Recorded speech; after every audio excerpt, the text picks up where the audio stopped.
Well, good morning, and it is a miserable day out there. It is indeed a very miserable day out there. It's cold, it's raining, and it's not likely to improve. So I have deliberately decided to sit in front of a fire this morning to make you feel more comfortable. Look at that blaze. Whoa! Tell you, it's making my back warm. Anyway, let's go from the warmth into our first item of the day, which is the papers.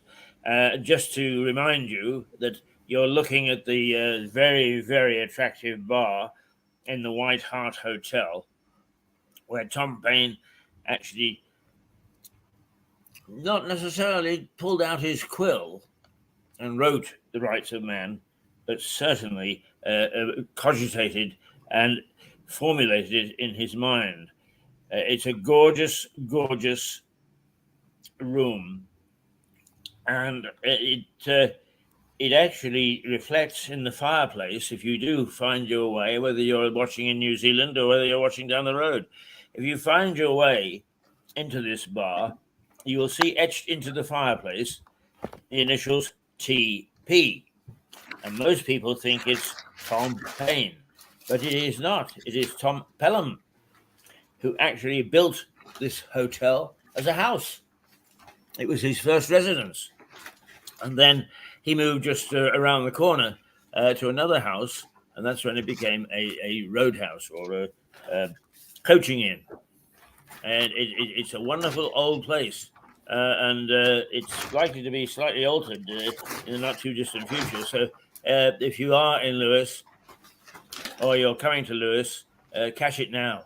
Come on in and see it as it is, reflecting the time, the 1500s, when in fact it was built. There we go. The White Hart. And I did have two beautiful ladies here with me a few minutes ago, but they scarfed. They decided to let me go to work on my own. Never mind. That's what it's all about. And I've got the fire. Right. The news. And once again, Israel dominates the headlines, but this time because the United Nations has got into the act. And it says, as a roundup, the United Nations criticizes Israel and British cargo ship sinks. Those are the two main headlines in the newspapers. The Financial Times. It leads with the United Nations chief denounces clear violations of international law in the Gaza conflict. But it actually seems to be taking the side of Hamas. Latest developments from the conflict in Gaza lead many of Wednesday's front pages. Financial Times reports on comments by United Nations Secretary General Antonio Guterres, who told a meeting of the body's Security Council yesterday that Israel had committed clear violations of international law. Protecting civilians does not mean ordering more than 1 million people to evacuate to the south of Gaza. where there is no shelter, no food, and no medicine, and no fuel, and then continuing to bomb the south itself, he said. The paper says the remarks triggered a furious response from Israeli officials. So, a big row at the United Nations. The United Nations chief warns of violations in Gaza, provoking fury from Israel.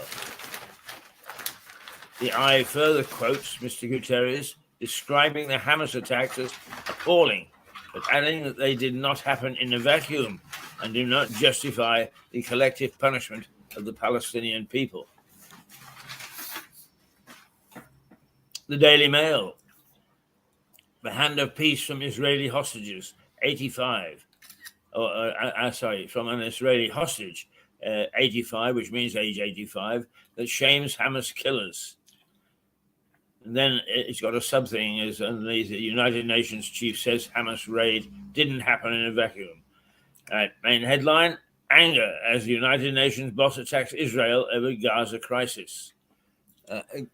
Gilad Erdan, Israel's ambassador to the United Nations, has described Mr. Guterres' remarks as shocking and called on him to resign. The United Nations Secretary General, who shows understanding for the campaign of mass murder of children, women, this is a quote, and the elderly, is not fit to lead the United Nations, Mr. Erdan said. The Daily Telegraph. United Nations defense of Hamas is a tragedy, says Israel. Israel's foreign minister cancelled a meeting with Mr. Guterres because of the comments, asking him, in what world do you live? The paper also notes that French President Emmanuel Macron dropped calls for a ceasefire during a visit to Israel. It says that ahead of the trip, Mr. Macron's aides had briefed the press that he planned to call for a humanitarian truce during a speech alongside Israeli Prime Minister Benjamin Netanyahu. But during the actual address, he said only that the first goal should be the release of all hostages. The Guardian. United Nations calls for immediate ceasefire to end epic suffering in Gaza.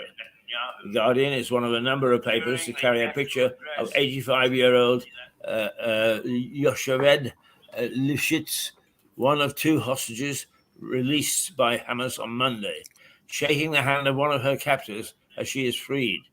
The paper says Mrs. Lifshitz told the man shalom, a Hebrew word meaning peace, and often used as a salutation, and later said at a press conference that after some initial violence, she had been treated with care and gentleness.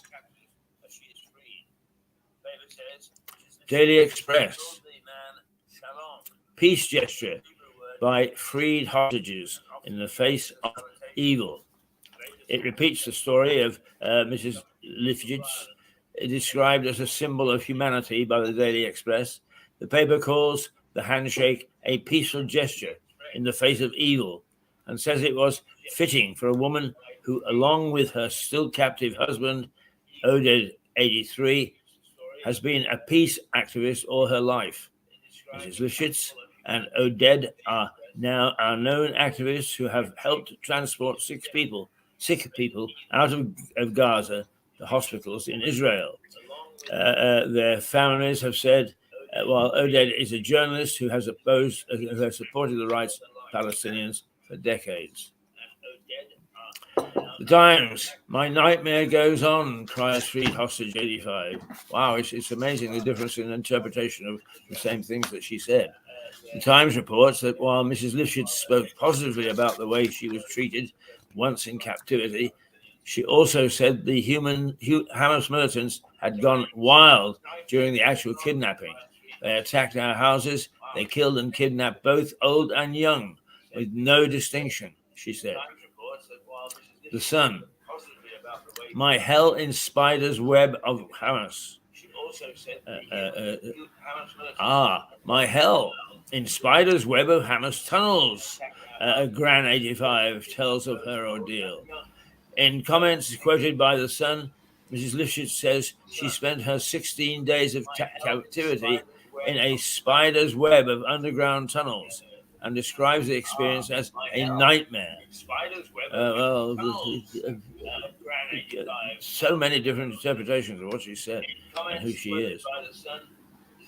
The Metro Brit cargo ship sinks in collision. The Metro reports on the sinking of a British-flagged cargo ship, the Verity, following a collision with a larger ship, the Polessi, off Germany's North Sea coast in the early hours of Tuesday morning. The paper says at least one sailor is known to have died, but that rescuers are clinging to hope that 4 missing crew members will still be found alive. The Mirror. It goes away from all the international news. Killer Noi and the Jungle Millions.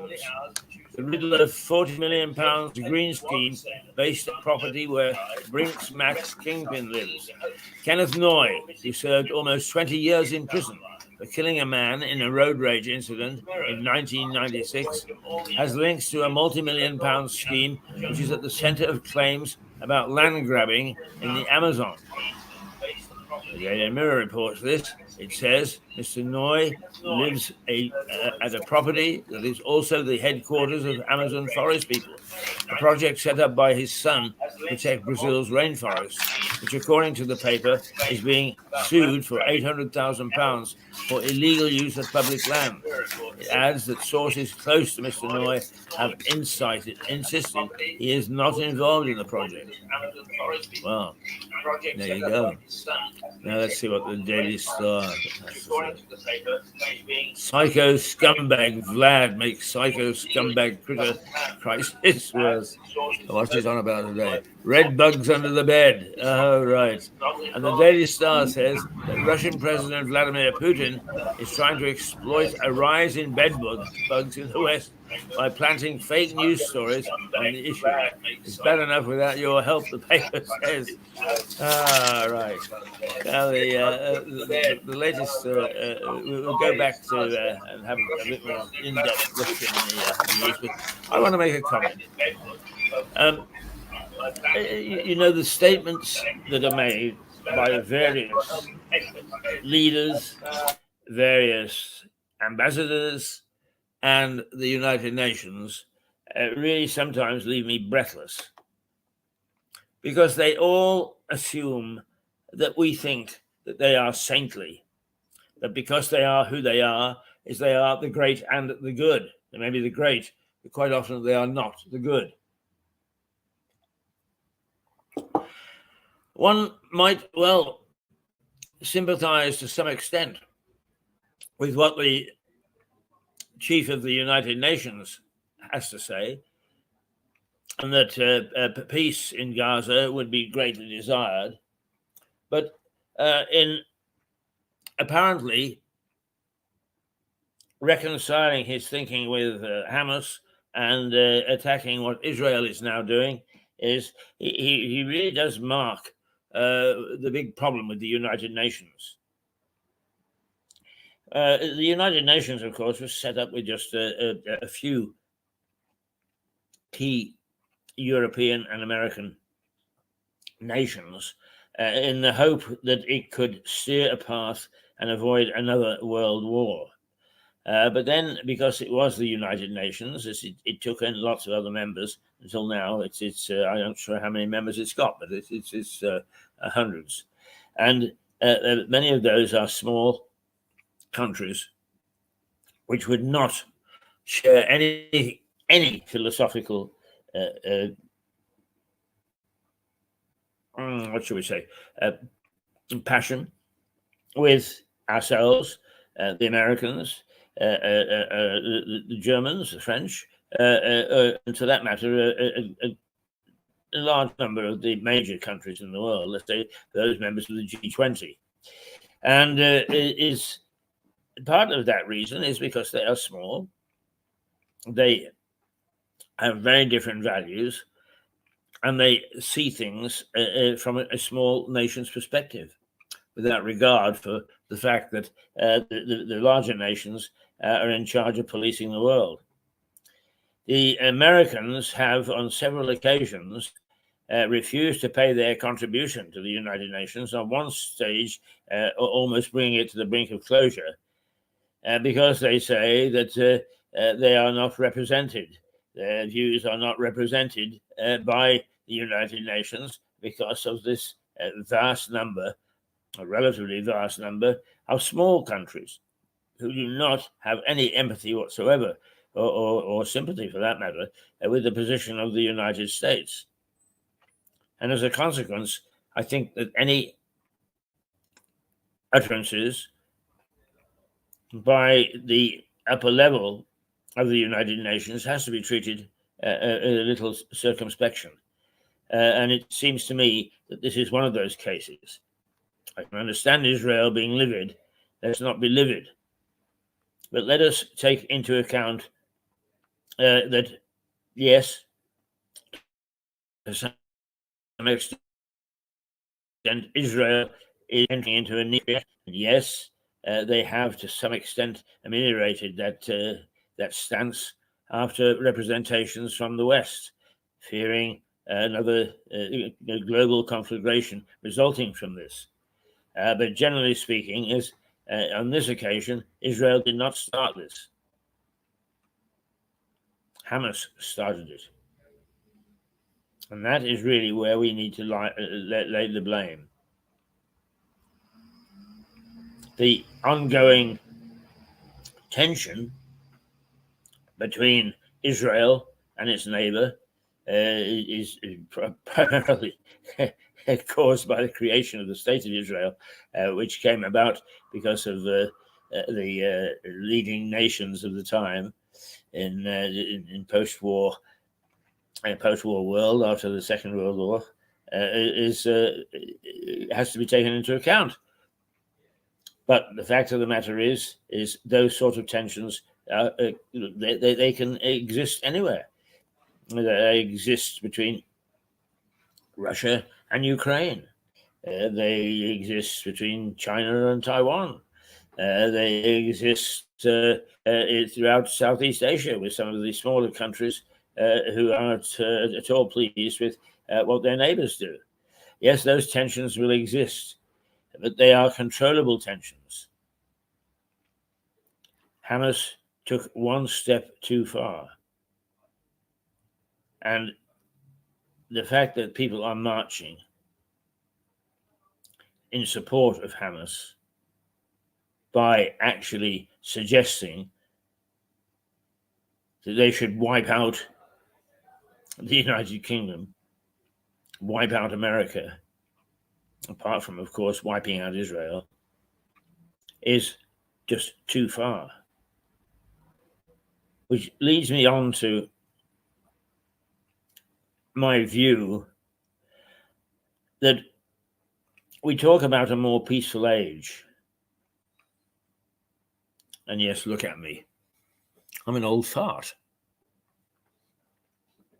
I'm certainly old. As for the other, probably. But in talking to some of my colleagues and associates, and not necessarily of my age, not in their 80s, but not young anymore, at one time, we did love our neighbor.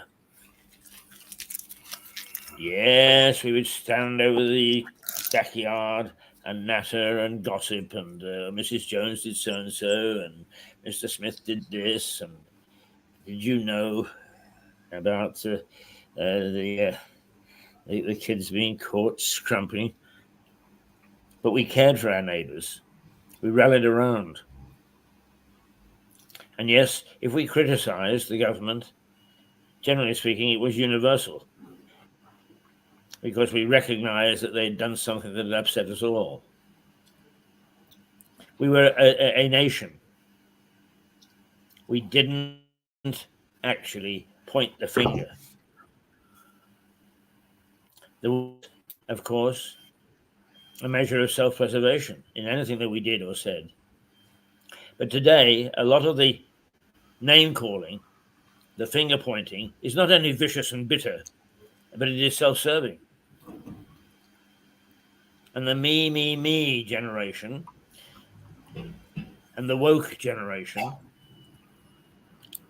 have really no sense of community, no sense that what they should be doing is, through their activities, contributing, not self-aggrandizing.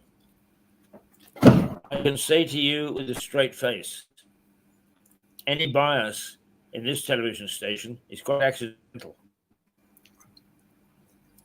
We deliberately are neutral, but that doesn't get down to the BBC's type of thing, is where one man's freedom fighter is another man's terrorist, so let's not call a terrorist a terrorist.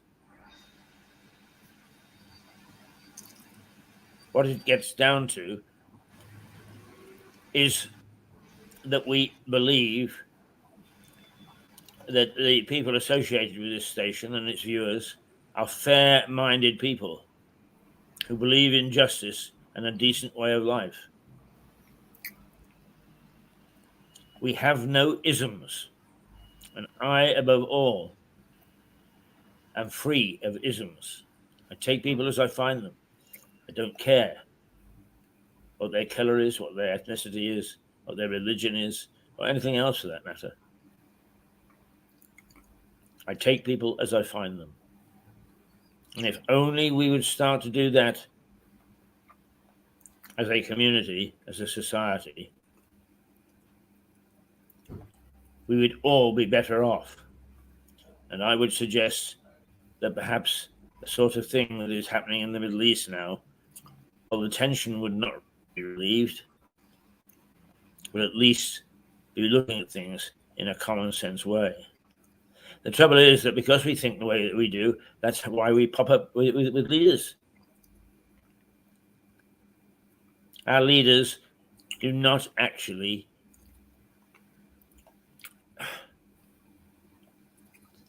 what should we say, sympathize or even understand their electorate. They dash off and do things according to how they feel. Well, that's not really how it should work. That's not really what democracy should be about. At one time, it wasn't. Yes, there'll always be divides. There'll always be the elite, and there'll always be the unprivileged. But if society generally is trying to work towards making sure that those things aren't negative, then we will be happier and healthier in our body and our soul. But we don't nowadays. We march to satisfy some strange urgency to calm our own brains,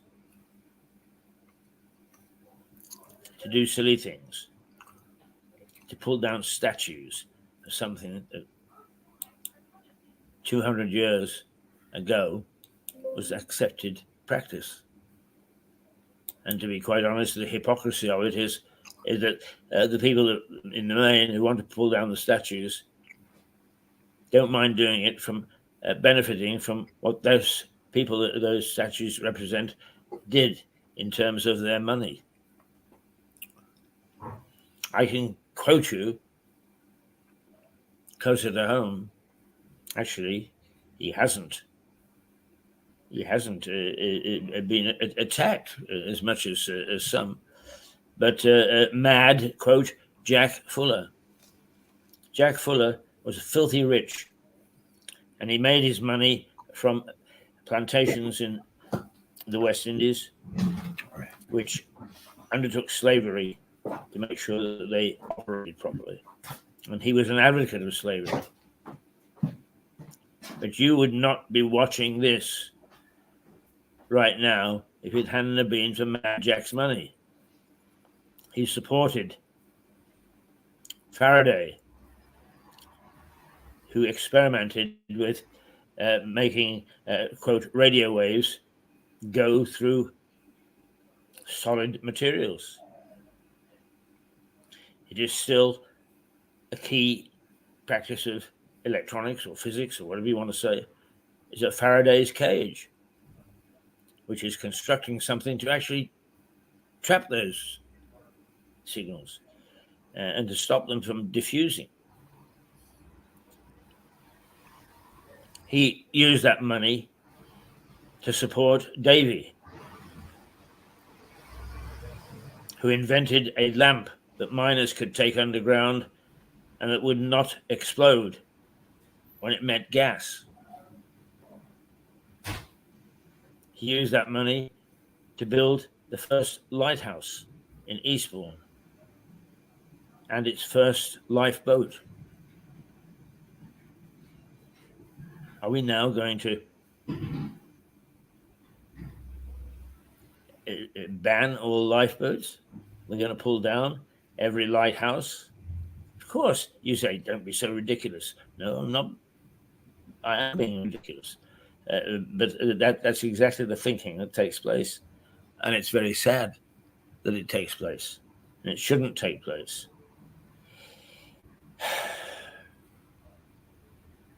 I despair. Well, let's look outside and see what the weather is like, because it ain't very nice today. Not nice at all. So it's 15 degrees, and it's going to be 15 degrees more or less all week. But it started off at 9 degrees this morning. It's only 10 degrees now. That's cool. We can expect light rain. Yes, I had the light rain because I was caught in it. A light rain and a gentle breeze. The light rain will last until noon. Although I must say that it doesn't look as if it's raining right this very moment, but it looks pretty threatening. It will start to warm up to 13 degrees, if that's warm, by 11 o'clock. And that will last, but it'll be cloudy, no sun, until 2 o'clock, when it'll reach 14 degrees. Yes, 14 degrees. And we'll see some sunshine break through the clouds. And that scattered clouds or scattered sunshine, whichever you want to say it, will last through until 4 o'clock, 5 o'clock this afternoon. And then throughout the night, it'll be scattered clouds, not very much rain, I have to say. Not very much rain at all, at least until 11 o'clock tonight. Then tomorrow, we can expect thunderstorms, and lightning and so on. But the same temperature, 15 degrees. Friday, 15 degrees with scattered showers, light rain. Saturday is light rain and scattered showers and a temperature of 15. So much the same until the weekend. And again, Sunday is pretty much the same. So that's the weather for today, and that's the weather for the week. I say right now, outside it is 10 degrees centigrade. 10 degrees. So, because you need a little bit of heat, a little bit of warmth. And, I got it. I hope you have. So if you're pretty aged like me, I don't know whether I'm going to get the winter warmer allowance, but some people will be getting it, and it won't be too far off now. So don't despair if you've got high fuel bills. They have even out the last little while, but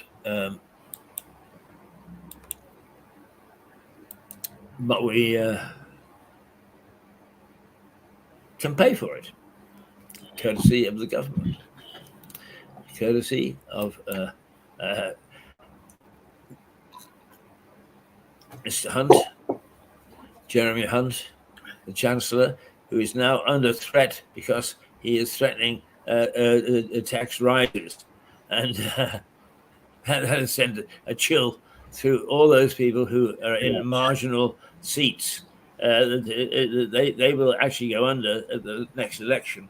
And that is in the light of two by-elections in which the Tories were absolutely trounced. And I have to say that they were trounced in the local elections here. But everything turns. I got in the I forget what they call it now, but the little thing from locally that is put out by the district council. This is what we're doing, and so on and so forth. And not one of them has any practical application at all. They're all very worthy stuff. Oh yes, very worthy. But whether it's going to make a material difference to our lives, God only knows. I must say that I was a bit disappointed. No, I wasn't really, because first of all, these things are just propaganda. Anyway, whatever party is there and whatever the issues are, you don't really get much more than a skim of truth.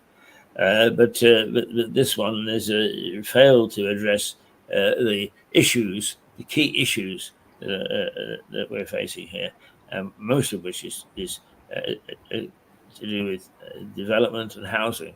And it would seem to me that one of the things that this green lot aren't very keen on is criticizing those people that are going to actually build on green land, on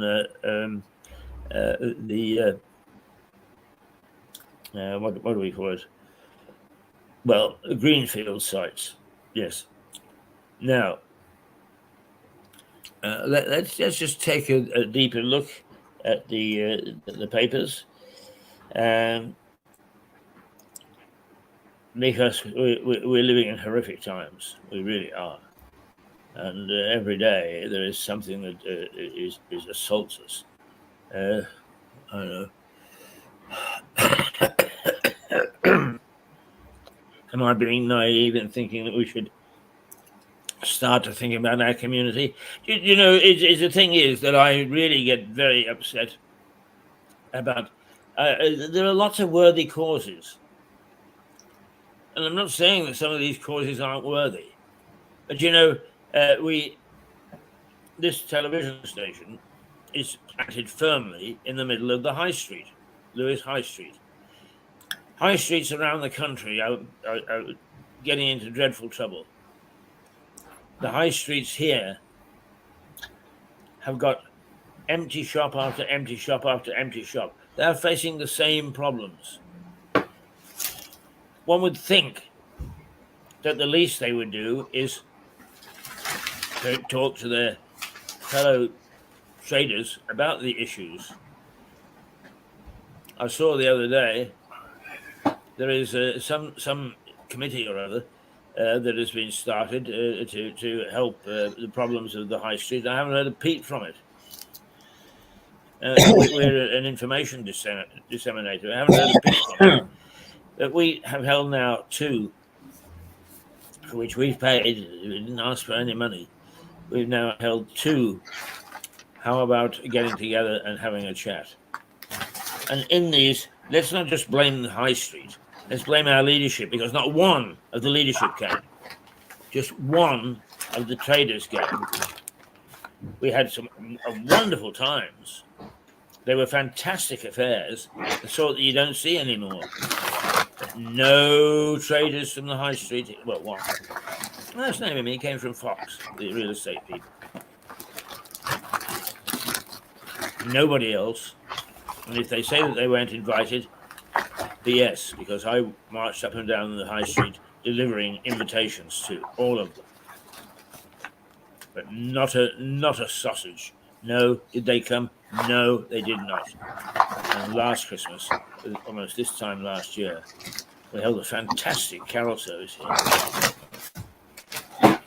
Everybody was away with a glow, except for the traders and the powers that be, because they weren't here. And they don't bother their arse to actually do anything for the community. What they do is they send out a piece of paper or put it on the website about all the good things that they've done. which is also BS because it's propaganda. And it's about time that people actually got their fingers out and started to do things. And not only that, be seen to be doing things. Here I am. I'm a journalist of 60 years. I've covered 2 royal tours. I've interviewed some of the great leaders of the world.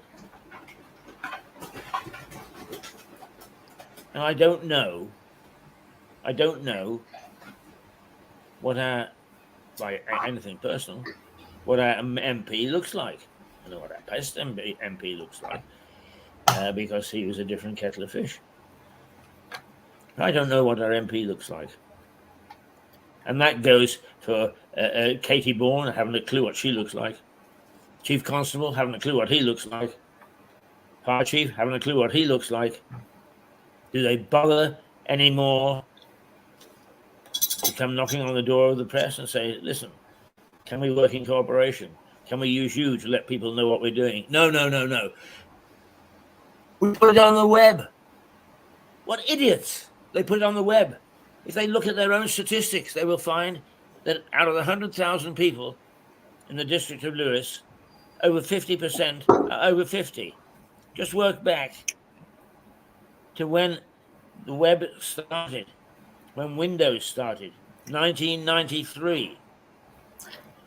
Over half their population grew up in an age that wasn't computer savvy. Computers were still great big machines that took up a whole room. Not what we've got today, a phone in the hand. So half those people are not in the habit of checking their information online. But no, we put it online and that's good enough. Nonsense. And the sooner that they actually come to grips with the fact that they've got to start communicating in the old-fashioned way, at least for the next 20 years, the better. They won't. They will simply preen.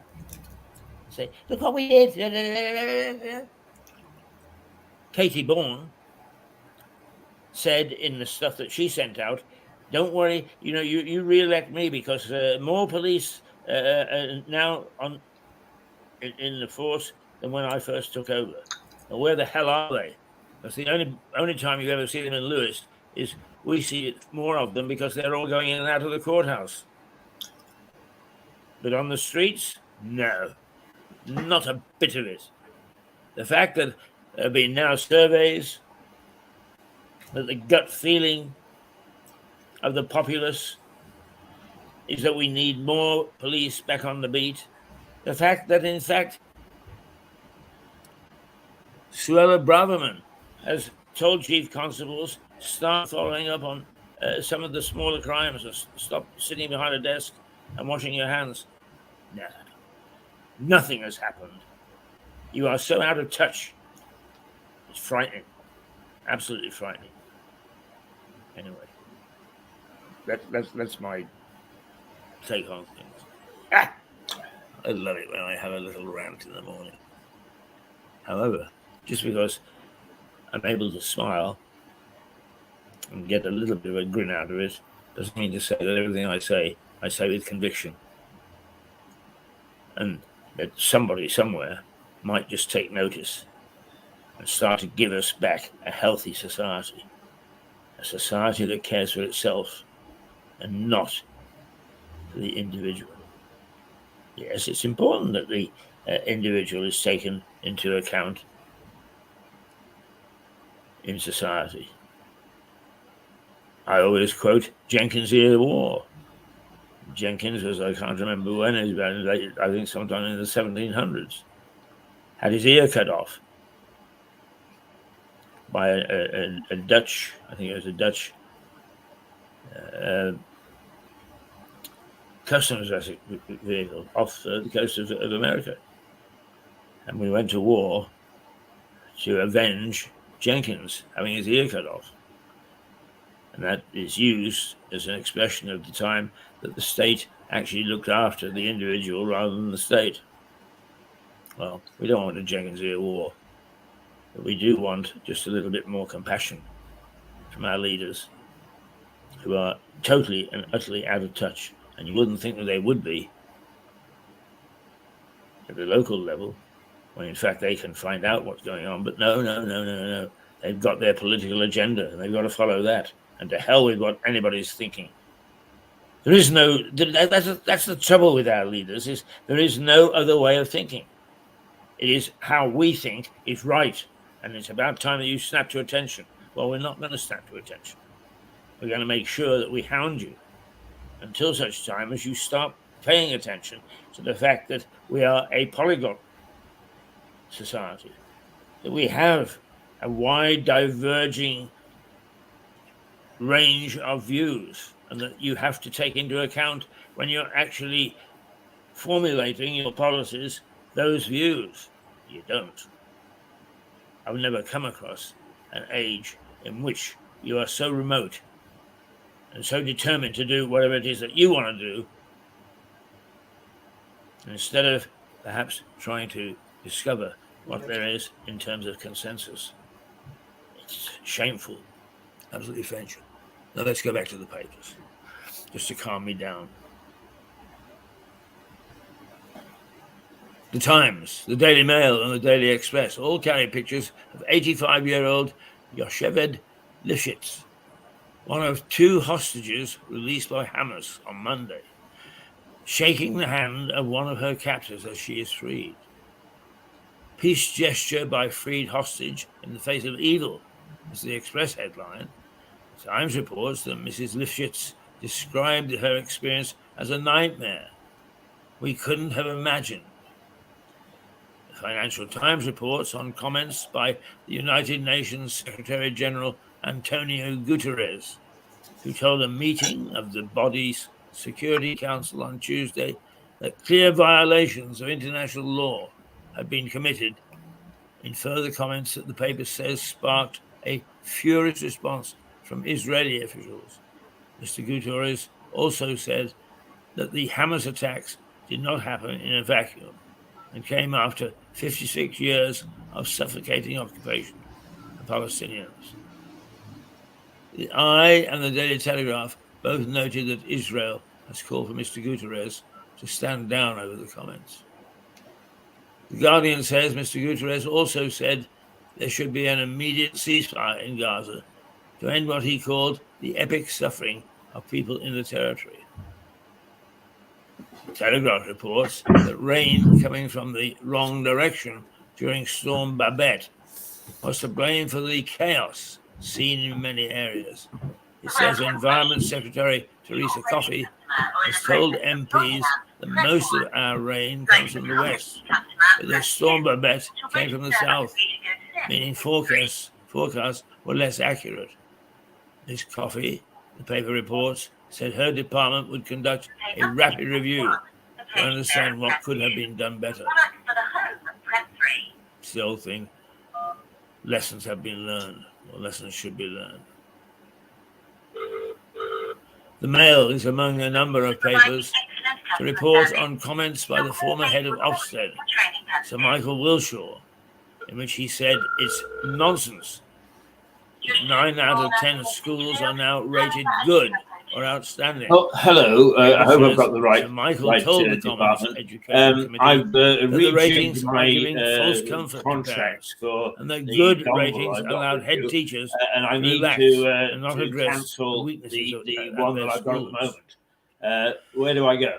A rise in the number of people becoming vegan or vegetarian, combined with the pressure on household budgets, means we are eating less meat than any time since the 1970s. It stopped working. That's what I the went Times into the says. shop and they It says that consumption asked me to call at this home number, fell by so I'm not paying for two. 12.5% in the year to March 2022, and that consumers are ditching beef, pork, and lamb faster than other meats.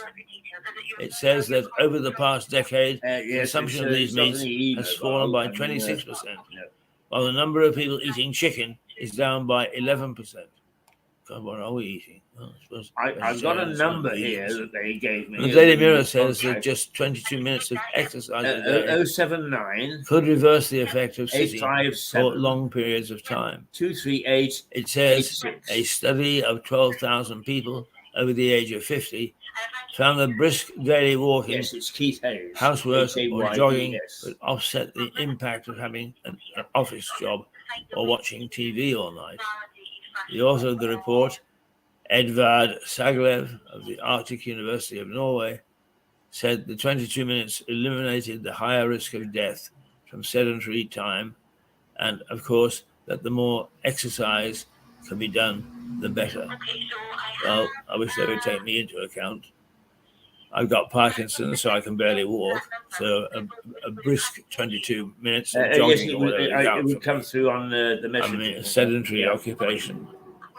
And as for housework, when I get home at night, yesterday I had Betty, my cleaning lady, come in, and when I got home, it was a joy to see because it was so nice and clean.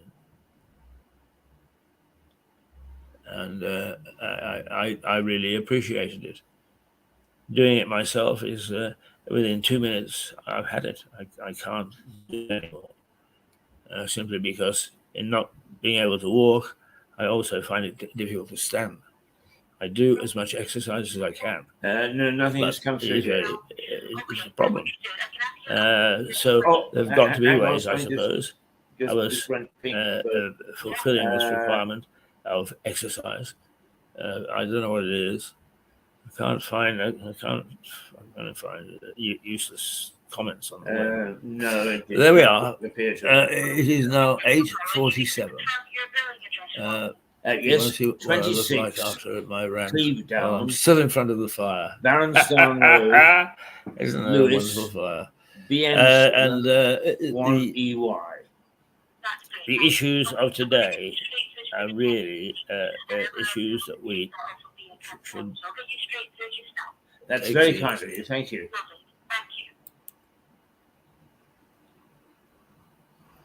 We should take seriously. But we, I'm sure that we do take it seriously. But hello, I've just spoken to a nice lady who's put me through to you. We've lost our way. I've had my accounts rejigged, and I've got 2, so I want to cancel good one. Neighbours. We've lost I gave our her way the number. of worrying about pass it on to you. how the community is faring. Our leaders are much more interested in their political beliefs and how they can impose it on the rest of us. It's a dongle. Listen to Liza Page, and she thinks that this is a global disease. Yes, I don't know the number, to be quite honest with you. But if the local but I got the contract reflect what is happening in the world, then yes. And then okay, really 0798 problem. 57. The churches 23 have emptied 886 token congregations, and yet love thy neighbour has got to be a tenet that we should try to get back to. And it hasn't done the world too badly for 1,000 years or more. Whether it's that or whether it's something else. No, I haven't got the device because they gave me a new one on when I was at the store. But I've got that on charge. I'm not leaving you. I'm just changing contracts. That's all. We don't get excited anymore. You leave it to people like me to get excited and then have a go at it. I mean, this number is what they gave me in the store to quote to you. Fancy that. I say. That's I just don't want to be paying for 2. That's all. 8:49. Now, this morning we go to at 10 o'clock. We go to Dr. Mark Maybe, professor, resident professor, who is busy working with a project. I'm quite prepared for that, but I just don't want it to go any longer than that. It is unique. It breaks the mold, and that's what I like. I love to see things that break the mold, because the mold isn't very satisfactory at the moment. He is working with 2 young men. It comes off on a direct debit, I think. It will come off on the direct debit, and then to establish a new university which has no lecture halls. that it is primarily what I suppose rejuvenating what we used you've to been have very efficient, in this very, country, and we destroyed very pleasant. because Thank you very much indeed. new nonsense making in education is the apprenticeship scheme. Thank you. Bye. Partly academic, but partly practical. Jesus, that was nice. And I absolutely agree with this concept. The main university will be established in Stoke-on-Trent for a variety of reasons, but it then will have hubs, or at least it will be the hub for satellites, if you like. And Mark would love to see Lewis, the first satellite of this university, which would be absolutely magnificent. It would bring jobs, but it would also help educate in a real way youngsters who are finding it difficult to get onto the job ladder, because it's the old thing is, have you got experience? No. Okay, don't want you.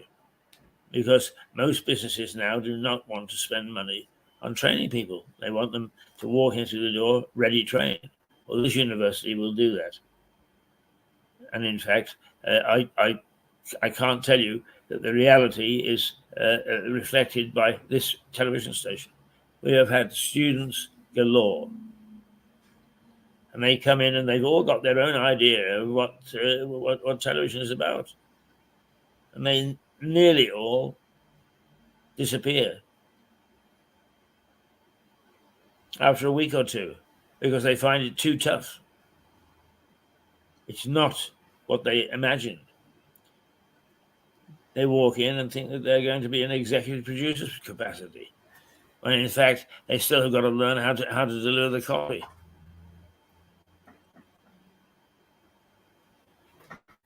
They have no understanding whatsoever of the way a television station works. Well, one of the things that you might well say is, hang on, television is changing with Netflix and streaming and podcasts and so on. So, well, yes, it is changing. But the basic thing is that on your screen, you have got to see images, and those images have got to be produced. Yes, you can get AI to help. You can get all sorts of apps and things to help. But essentially, those images have got to reflect our society. They've got to provide information. They've got to show what's going on. And in the ultimate, they've got to entertain. None of that comes from machinery. Television is still going to be a vital part, even if it's in a different form to the one that we're used to at the moment. It's going to be a vital part of our society and the way that we talk to each other.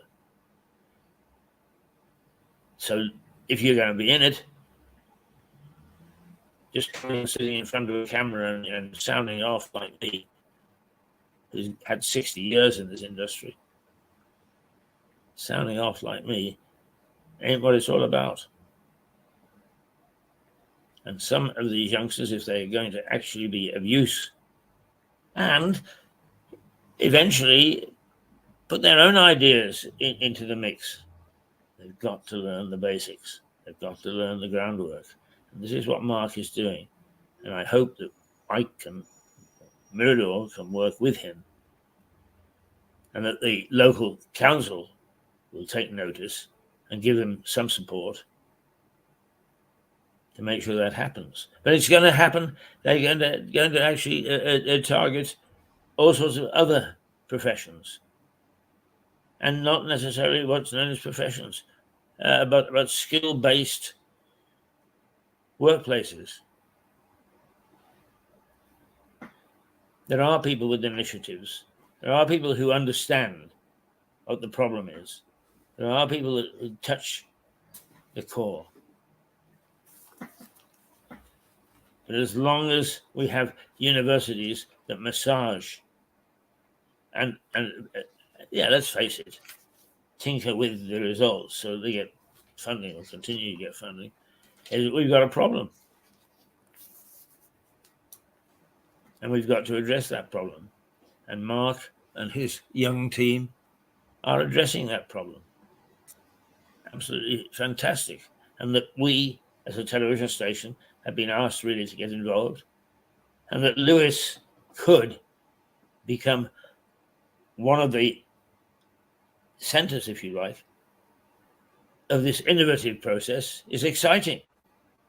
Very exciting, except to you out there who could care less, because it doesn't affect you. Me. Well, get off your fat behinds and start to get behind some of these things. I hate it when I'm in a coffee shop and I see, let's call it what it is, middle classes come in and start to talk. They talk about anything and everything except how to develop and be involved in their community. Much more likely to be baby's rattles or how fast a motorbike can go. It's very sad indeed. Well, I've had my rant this morning, haven't I? Yeah, and why not? Because sometimes it is essential that we do that. Now, what we're going to do is we are going to say goodbye for 10 minutes. We'll then be back with a program, probably from the archive this morning. And then we'll be joining Mark maybe, and following him is Plenty of Henty, who then takes the edge off my ranting and raving by having a lot of fun looking back to the days of Max Miller, but also the effects that Miller had on the entertainment sector that we had today. So don't think that you're just going to get a lecture on Max Miller if you don't tune into John. First of all, he's a very funny man. And secondly, he's been there like me. He's been there and he's done that. And he actually opened up Radio Brighton. That was a good many years ago. It was only just being closed, of course. It's local. It reflects local people. Can't have that. BBC is such a dire organization. It was on the downhill slope when I worked for it, and that was in the 1970s. It really has hit rock bottom now. It's as keen to put its money and resources in reality programs and stupid things. Now, in fairness, I will say this: it does drama rather well, and ITV does drama rather well. So after you've tapped those out of the equation, there's not much that it does well. And yet it's that small bit that's always controversial. Or they're always getting their fingers burned. Because once again, they are more worried about the BBC and ITV and so on than they are about reflecting what the public want. Oh, it's 8:59. I better go. I'll be back in 10 minutes or so. Okay. Let's let's see. We've got something to say goodbye with. Yes, we have.